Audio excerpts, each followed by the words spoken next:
And both our pictures were in the banner. So Yeah, be there. I'll be there in spirit. Indeed. Welcome to Let's Talk Dating with Christine and Barry. Boy, Barry and I sure hear a lot of people talk about getting rejected during the dating process. And we're going to talk about what's rejection and what's not, and also what to do about it, which is resilience. So, how do you get to be resilient in your life in general, which would be really good, and certainly how to be more resilient when you're dating so you don't get all frustrated and given up. Exactly. So, welcome to the newstreamingnetwork.com, WGSN-DB, Going Solo Network, radio, TV, and podcast, #1 internet singles talk network. And this is Let's Talk Dating with Christine and Barry. Hi, Barry. Hi, Christine. Boy, is this a hot topic, huh? Well, to put it simply, a lot of first dates don't get to second dates. Yeah. So rejection definitely is fairly prevalent, should we say, in the dating arena. So people who don't know how to handle it can sometimes feel somewhat rejected and not just rejected, but distraught and frankly depressed by it. So in a way, we're looking to help people be less depressed about not winning their first dates. Yeah. And boy, that's such a good word. How do you feel like you win? And I think lots of people have very unrealistic expectations. So then they constantly feel like they lose. Yeah.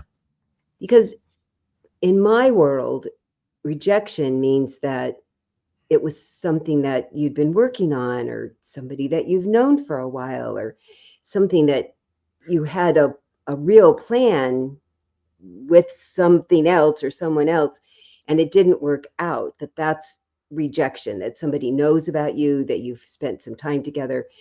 And so in my world, my personal world and my professional world, I prefer not to use the word rejection when it's the first meeting, because we don't know each other at all. And I've heard people that use the word rejection when they send out a message in the dating apps or a like, and nobody writes back. They feel rejected, and you know nothing about this person. That's a lot of power to give to somebody that you don't know about, to say that they actually could have the power to reject you. That's a lot. Yeah, that's it's putting your eggs in somebody else's basket, so to speak, which is one of the things that's not really fun. The other thing I play with my clients, and sometimes it works, sometimes it doesn't, is that in the challenge, oftentimes we look at rejection as being like, they didn't say yes to me, therefore I'm rejected. Well, the thing is, what rejection is literally is you didn't get what you didn't already have. So if you really look at rejection clinically speaking, not emotionally speaking, you went to go for something, you didn't get it, you're back where you started, you didn't lose anything.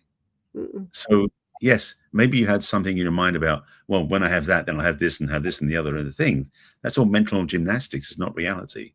Yeah. So in the purest, simplest, and most blunt way of saying it, rejection just means you didn't move forward. That's it. Yeah. Of course, that isn't what people feel. For sure. And if your way of moving forward after first meeting, the only way that you can feel that you moved forward, that you won, is that you really liked them and they really liked you, and you exchanged phone numbers and you made plans for another time. And that's pretty small. It doesn't give you any latitude, because you're now giving a lot of control to the other person again. So if you want to walk away, as Barry has said, with something that you didn't have before you got there, if you come with a plan of, what more am I going to learn about me while I'm sitting there, and learning how to date better and talk to a new person better and get less nervous and more eloquent in my speech. If you go with that goal and some tools to achieve it, generally, I've not had anybody, me personally and my clients, who've walked away not learning something, and usually a bunch of somethings. And then if you have the additional goal of, I'm going to meet a new person and find out about them, not to go out with them or have them be my forever person, because I found out about where all sorts of interesting widgets have come from, where people have lived, their life experiences, their families. I mean, I've truly never had a boring first meeting, even if I didn't want to see them again.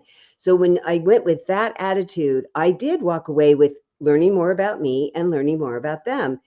And then gosh, if I did like them and I wanted to see them again and it didn't work out, darn, 2 out of 3.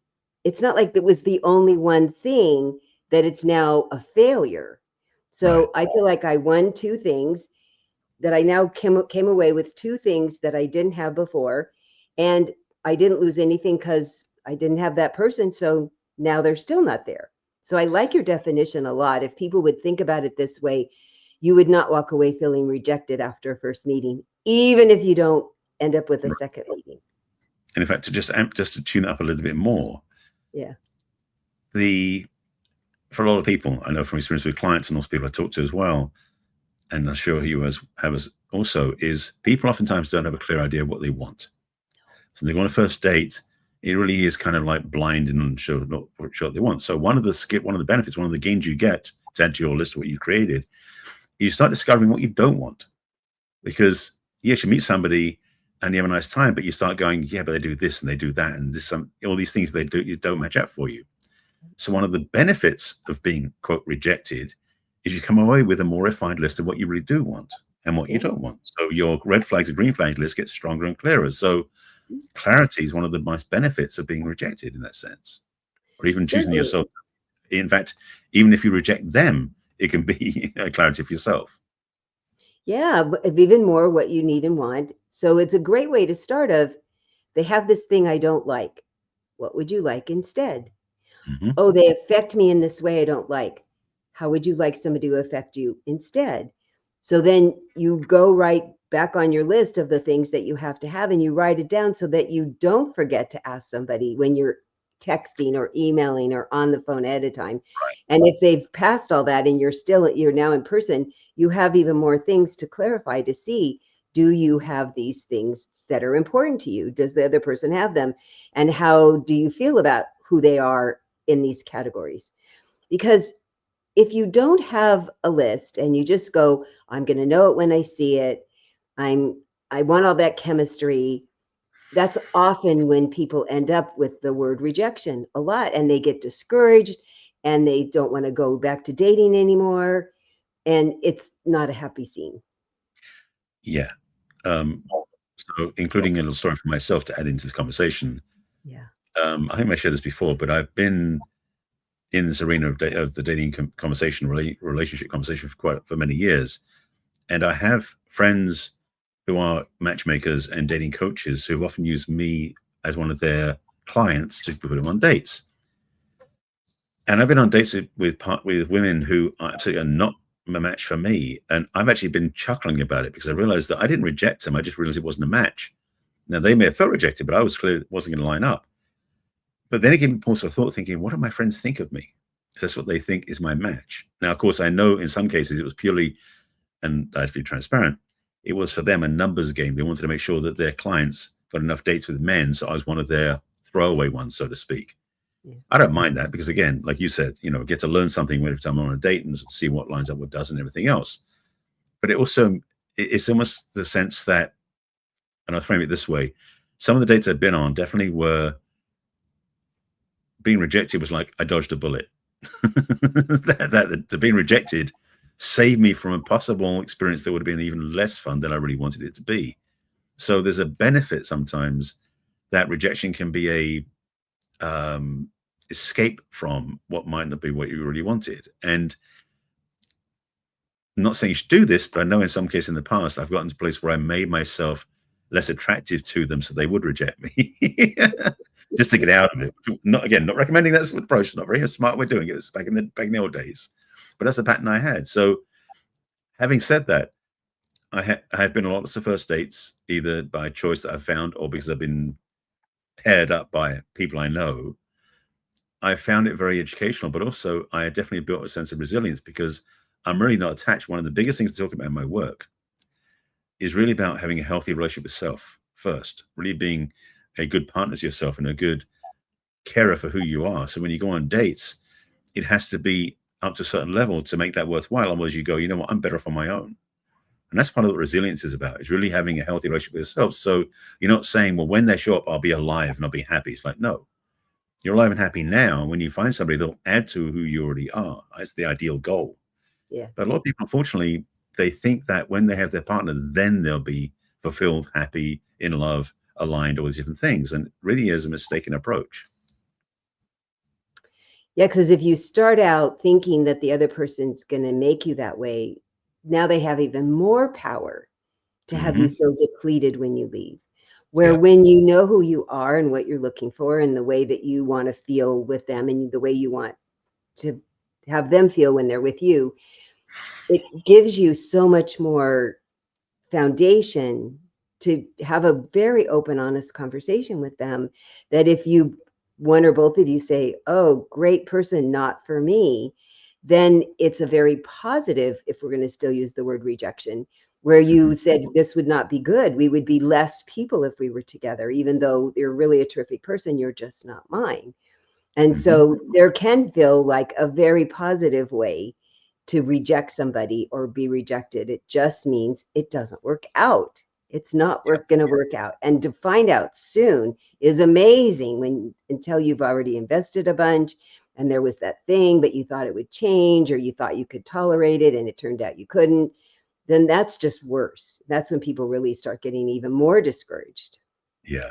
That's the thing, is that people have this tendency a lot of times when they're on dates to sort of put all their eggs in one basket, so to speak. And yes, there is the other perspective, like saying, well, it's a numbers game. If you go on a date, you find the right person, which again, isn't necessarily the right approach. It is a better approach in a way because you don't get so invested up front.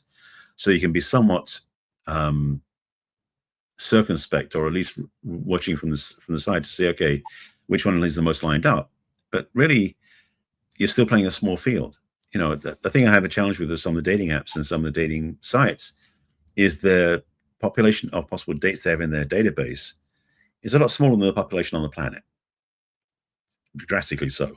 So there's no guarantees, or should I say this way, if you don't find a match within that database of that company, don't despair, because there's plenty more, quote, fish in the sea, so to speak. Yeah. There's plenty more options out there. So, you know, be open to that. So the other part about this is that one of the things about rejection is you feel like there's less possibility of meeting somebody. But the reality is there are so many people out there, so many single people, so many appropriate people, and possible matches, that being rejected by one person may free you up to meet the right person. So why not be resilient? I mean, not saying it's easy to do, but we'll talk about that later on the show. But how to be that way where you don't get so emotionally invested that you get heartbroken if they say no on a first date, especially.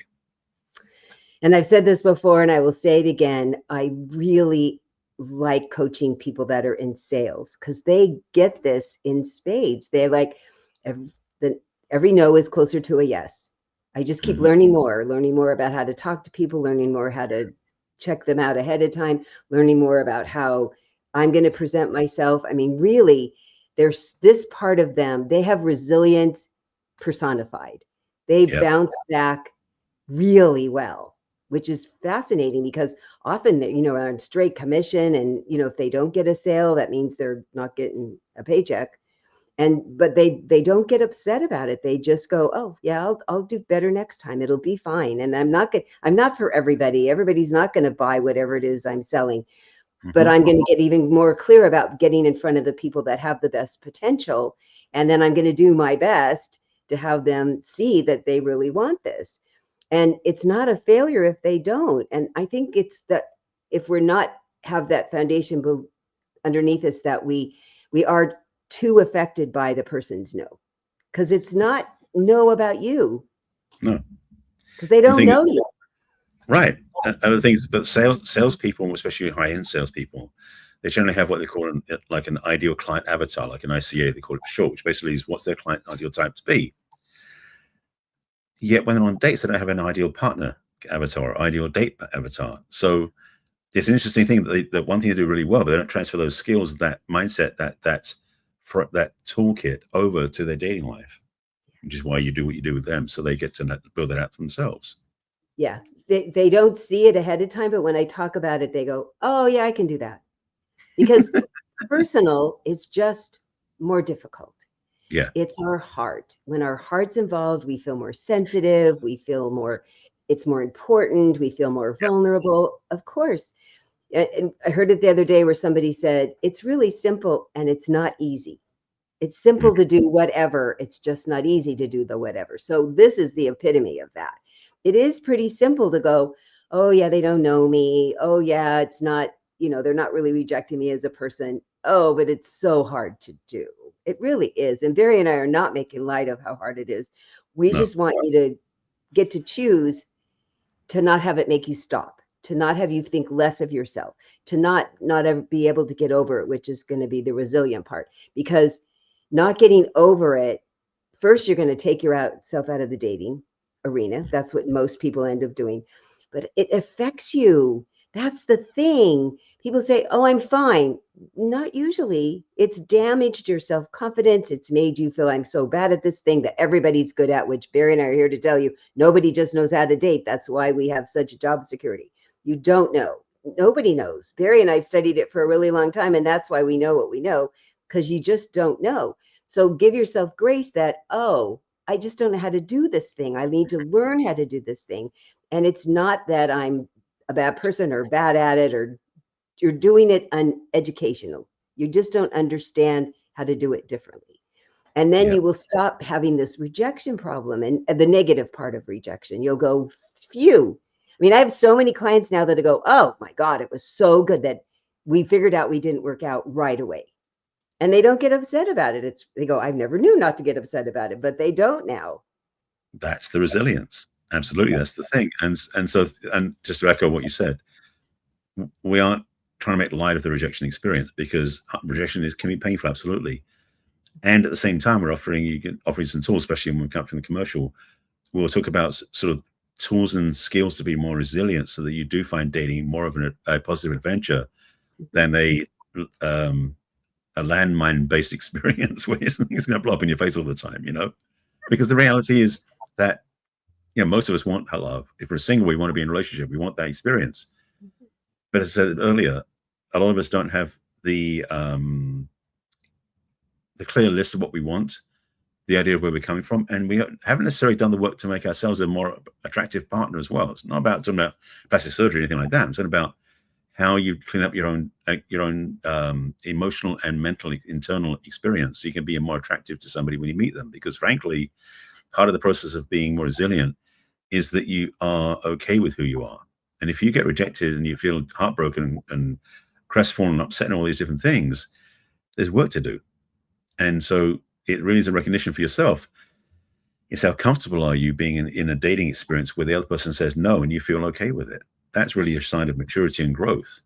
So this is going to be a useful assignment for you to start to recognize things that work for you and what don't work for you, and also what skills you can take with you when we finish this show that you can use anytime you're on dates and anywhere you go. So stay tuned for this. It's good stuff. Yeah. So if this has been intriguing for you and you're like, yeah, I really do want to learn more, you could talk to Barry or I personally.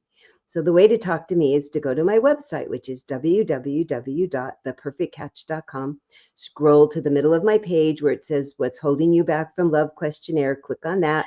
There's 10 brief questions about where you are and where you'd like to be. And then you have access to my online calendar to schedule a complimentary free conversation with me to talk about what's personally going on in your dating life and what you would like to be having differently. You can also send me a personal email at Christine@theperfectcatch.com and tell them how to reach you, Barry. Similar setup as well. So again, if you want to reach me, you go to my website, which is barryselby.com. My name, easy to find. And at the top of the screen on the homepage of my website is a button that you click on saying let's chat, and that takes you to my equivalent calendar section, and also a form you fill out to let you know where you are and what you're looking for. And we set up a quick Zoom chat and we have a conversation, 20 minutes. There's a gift from me to you. See where you are, see where you're going, and if we want to work together. Very simple. If you want to drop me an email, you send me one at barry@barryselby.com, and we can talk that way as well. So we'll tell you more about everything else at the end of the show, but that's the basics to get in touch with either one of us. So we're going to have a break right now from our wonderful station that produces and distributes our podcast, and we'll be right back to talk more about rejection or resilience in your dating life. Yes, see you in a moment. Okay.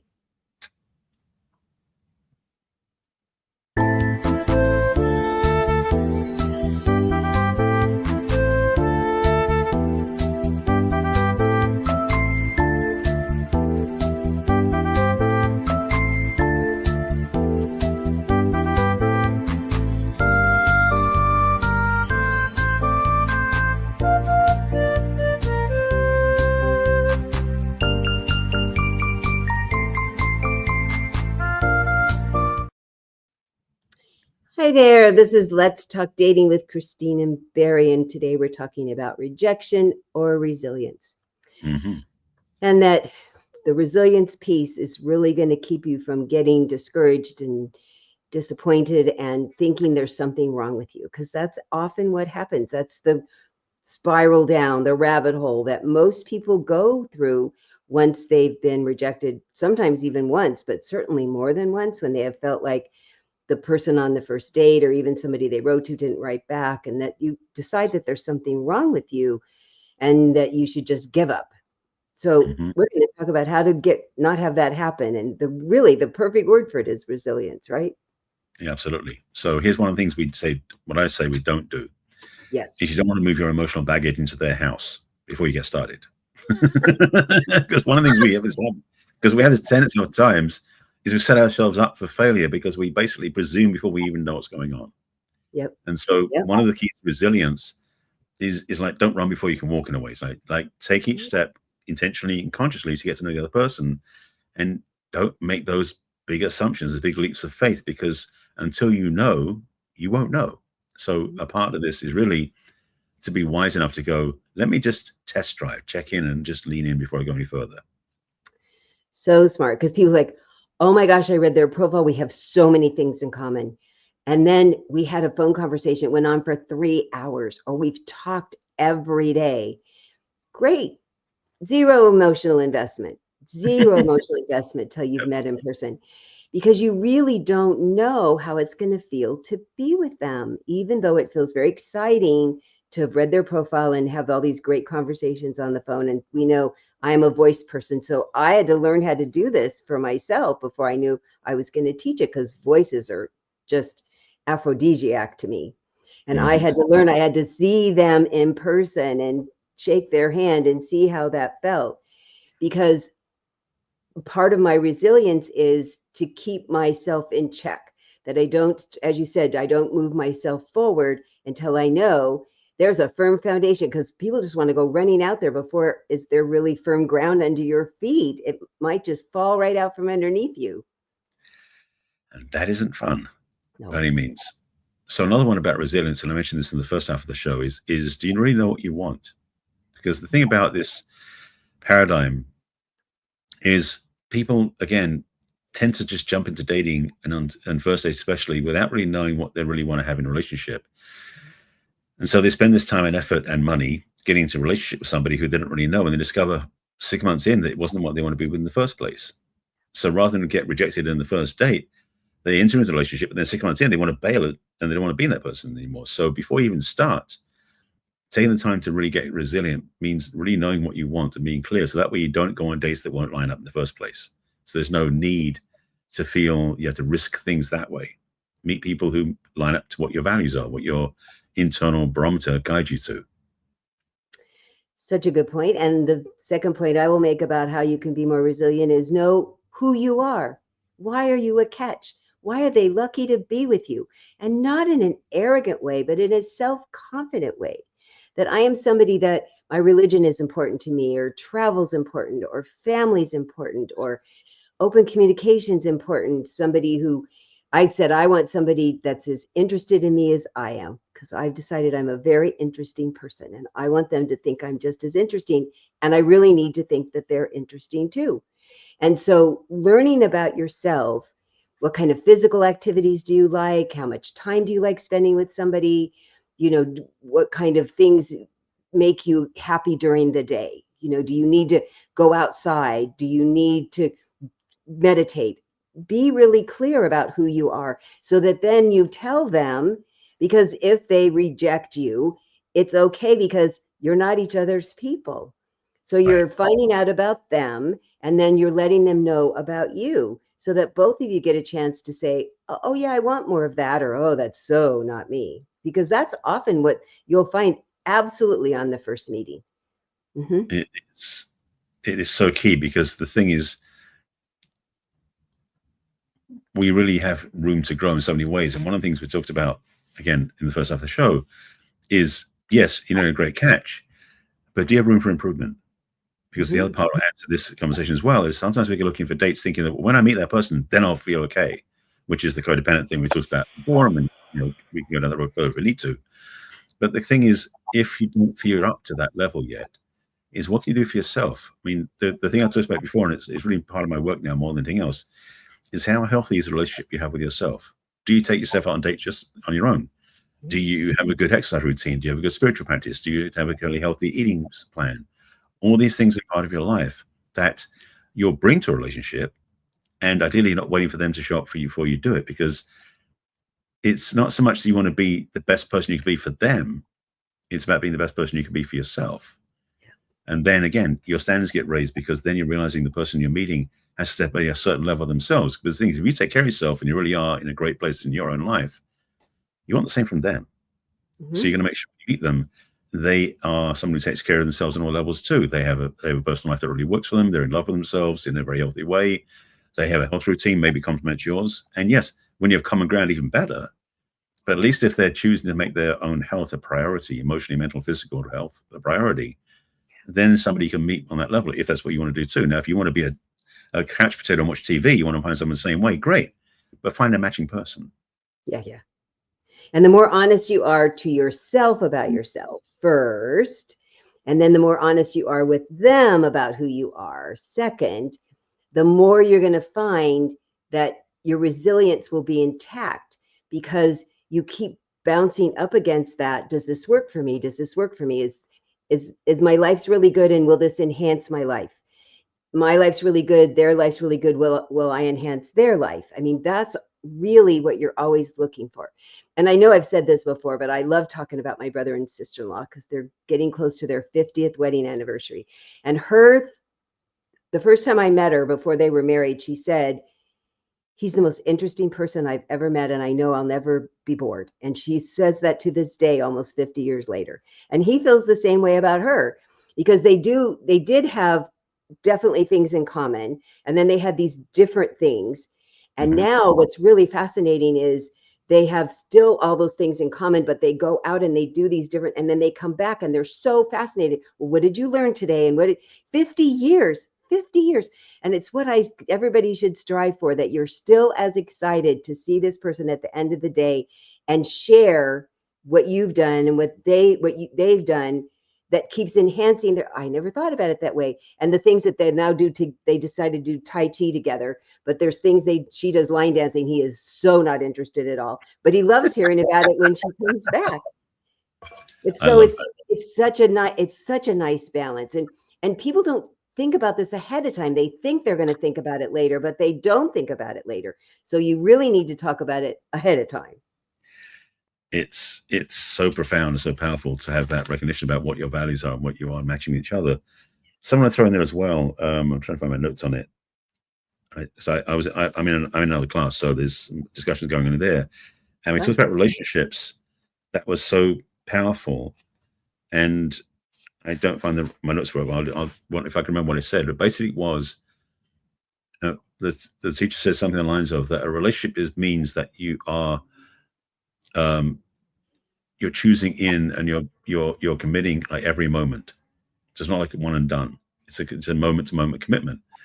So as I said before about the relationship itself, well, how are you committing to yourself moment to moment? How are you having a relationship with yourself moment to moment? So it's not like saying, I'm taking care of myself and I'm working out, and that's great. You put your feet up the rest of the day and you're watching, TV or whatever. So what do you do in terms of staying tuned in? Do you acknowledge what your thinking process is? Do you know how your emotions are running through? Do you keep track of those things? Do you work with anything that's out of alignment so you can be more in alignment? Those things that are key for you to be in a healthier place with yourself. Because, and again, I keep emphasizing this point, but truly it is the most attractive way you can be with somebody else is to be in total alignment in your integrity with who you are yourself. So the person knows who you are. That's what makes you more attractive. Oh, that integrity piece, boy. I bumped up against it a couple times with me and said, I wasn't accurate when I said that. I was a little caught off guard. So I'm now going to tell you the thing. And he's like, okay, didn't care. But it felt weird to me that I hadn't said the whole truth, didn't realize it and didn't mean to, but still had to say it, because integrity has been a word that we have talked about a lot and made it a really important. So I wanted to stay in alignment with that.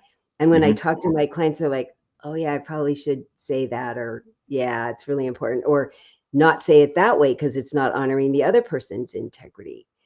Yeah, Yeah. it's funny because I have the call right before this. He's dating two people, and he said, I know you told me I should do this, and I'm really fine doing it, but do I have to tell anybody? He said, no, it's nobody's business until you've said, I'm only going to date you. I said, because he is a very high integrity guy. I just love coaching him. And he said, okay, as long as you say it's okay. And I'm going to say it here. It's okay. Please date more than one person until you've said it's only one person. And then you need to not. And if you decide you want somebody else, then you have to come back and tell them. So being integrity with yourself first. I love that you said that, because if you're not integrity with yourself, then you can't be integrity with another person, and you can't require them to step up either, because Yeah. there's some challenging conversations that have to happen when you're staying in your integrity. And that means also that you cannot hold somebody else to a higher standard than you hold yourself. That's true. And sometimes it's tempting to think, well, we'll make sure they're perfect, but I'm not going to worry about being perfect myself. It's like, not that level, but the idea about where you basically you don't put yourself in a place of integrity before you meet somebody else. I was just finished up teaching a class for my audience. This is a emotional freedom class that I taught, which I'm going to do again because they loved it so much. I'm going to do another version of it later on. One of the things he talks about was boundaries, because boundaries is a thing where basically if you don't have healthy boundaries, emotions get roughshod, get trodden on. They don't get honored. And so boundaries are important because it means in dating, especially, you have a place where you say yes and you have a place where you say no, because part of the dating process and resilience is having a clear and firm no that you can say to somebody that doesn't match for what you want. And it's so challenging for some people to say no. It's also challenging for some people to hear the no. But when you're in integrity with it, and you really understand, again, integrity in your boundaries, that this is what works or doesn't work. When somebody says no to you, your boundaries will go, great, because we're in alignment then. So this negotiation and dance of dating and relationship early on in meeting somebody is where you get to sort of test out how healthy are your boundaries, how good is your integrity, how clear are you in your messaging, how clear are you in what you want. Those pieces are things that you've got to work on, frankly, on yourself first, because once you know what they are, when you go out in the world, what happens in the world doesn't change that. Because a lot of people, unfortunately, they sort of start working on themselves and they start getting some better agreement keeping or better boundaries. They go out in the world and then somebody steamrolls them and they forget they even had them. So if you're single watching this, absolutely put that on your front burners. How do you put things in alignment with your own values, your own integrity and your own boundaries, so that whatever happens out in the dating arena, you stand in integrity with yourself? And that really is very important for exercising your resilience muscle, because if you've been knocked down in your life, if you've had hard things happen in your life and you're still here, I love pointing this out to clients, that you have more resilience than I think you even manage, because I realize, because I think we just get by and we're like, phew, but we don't really acknowledge, look what you had to do to get past that. Look what you had to do to overcome that. I'm talking to widowed people a lot as a widow, and how did we stay upright? And you could still feel sad and it still feel you're still upright. You're still here. You're still getting by every day, even if you cry every day. Because when you start going, oh yeah, I do have some resilience. Oh yeah, I am keeping myself going. You acknowledge what's already there, which then encourages you to add to it. Where I think so often we just don't acknowledge it and don't see it's as important. We just keep looking at where we still aren't. That I want you to look at where you used to be and you are now. That's better, and then that gives you more energy to do where you aren't yet. And Right. that's really the resilience piece. Oh, so much. Yep. It's so simple, but it's so powerful. And that's one reason why you talk about resilience as being such a skill set. I mean, the reality is, when you build your toolbox and your skill set around resilience, it isn't just about dating, and it becomes a toolkit you use everywhere, because, like talking with boundaries and with integrity, those apply to every relationship you have in the world, whether it's business or romantic or family, spiritual, any conversation. That's important to have. So these skills we're teaching and reminding you of, and those nudges we're giving you, are applicable everywhere, not just in dating, but in dating especially. Being clear with this is what's going to get you to a place where you enjoy going on the dates and you don't fear rejection anymore. That's the real win out of this, so to speak. If that is the best thing that comes out of this conversation today, Barry, that people don't get depleted and knocked down. I think of it as like the things at the openings where they have those things with the air and they're floating around, and then they take the air out and they just collapse on the ground. I think that happens sometimes with one occurrence. We're smashed on the ground unnecessarily. And so this resilience piece will make that not happen. You'll have your own generator. If somebody thinks they can take the power away of keeping you, say, no, I'm still fine. I got my own air. I'm still you could be disappointed. You could wish it was different. You could go, well, I have to really figure out, was that really worth all my time and energy? But you won't be depleted, because that's what rejection is. Rejection is, I'm a bad person. I can't go back and do this thing again because it makes it too painful. And it's really not. It's really more of a learning experience, right? Yeah, absolutely. Because basically what happens is your self-esteem gets deflated. You get knocked down, and you have less self-support, which again, what I said earlier about really building up your own self-support mechanisms, because it's easy, if you don't have that, to be knocked sideways by somebody else's opinion. And if you're in your life where people's words impact you negatively, this is the thing you want to learn how to do, because when you start building your own self-esteem and self-support, dates really are like the litmus test, so to speak. They're a way to test to see how strong you are in your integrity. So to really take advantage of that and to do the work first, again, impacts you for all of your life, wherever you go. And it makes you more able to stand on your 2 feet, and people start respecting you because your word is your bond and your integrity is true. And they go, oh, this person is who they say they are. I can trust that. And that's a healthy way to be.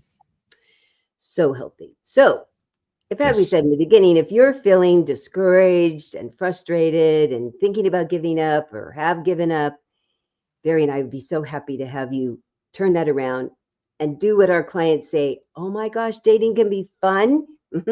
That's what they say. They finally say, my life feels more fun. Dating feels more fun. That's the point of talking to us, right? Yes, indeed. So the way to talk to me is my website. Go to my website, www.theperfectcatch.com. Scroll to the middle of the page, fill out what's holding you back from love questionnaire, schedule a complimentary conversation with me.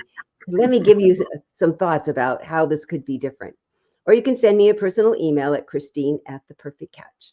And while you're hanging around on my homepage of my website, you can join my mailing list. You'll get a repeat of the podcast and learn what's going on in my life. You can download my free ebook about dating. All I ask for is that you tell me what you think about it after. I'd love to get your review.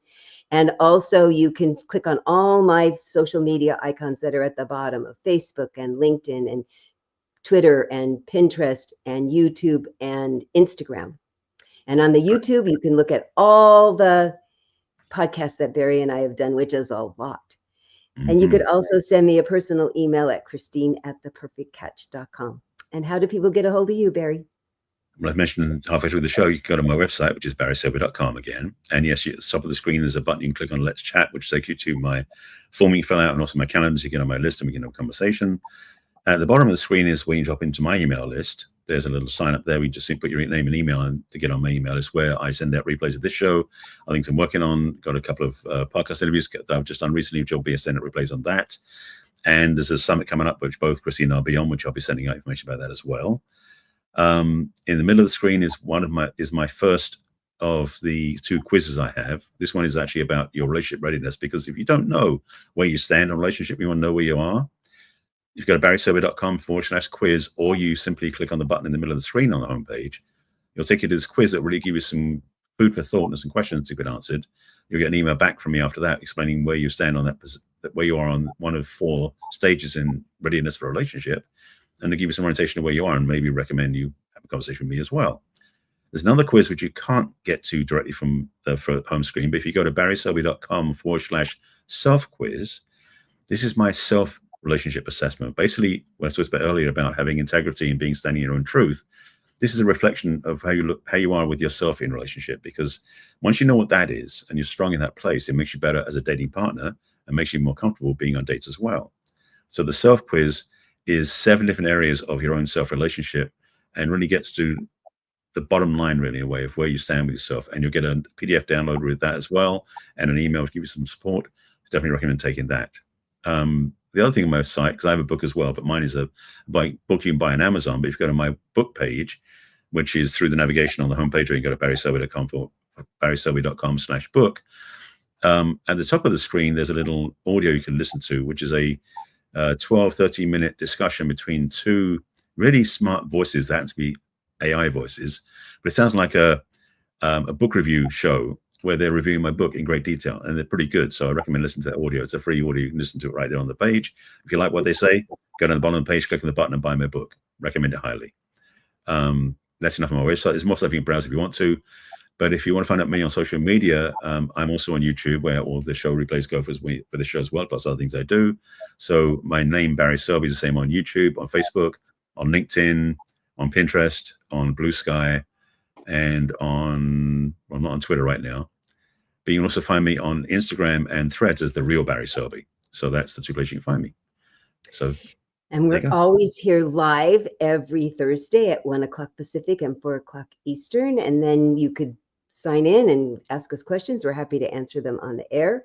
You can watch the replays on your device or on TV, on Roku or on Apple TV. But if you need to take us and be portable, tell them how to do that, Barry. Our show also goes out as a podcast. So if you're a listener more than a viewer, especially if you're out doing things we can't look at the screen anyway, you can catch us on podcast platforms of your choice. So Apple Podcasts, Spotify, Amazon, all the different podcast platforms. Our show is broadcast out, so you can listen to and binge listen if you want to. All 230, 240 shows we've done over the last 4 years. So you've got plenty of content to discover what you're looking for. And on most platforms, you can look down the titles to find the ones that speak to you directly. But frankly, any one of them can help you. So listen and enjoy. And when you're listening, we'd love for you to like and give us a review and share it with your friends that are having questions and concerns about their dating and relationship life. Absolutely. Cool. And we'll be back next week. Yep. See you next Thursday. Take care of yourselves. Bye for now. Bye.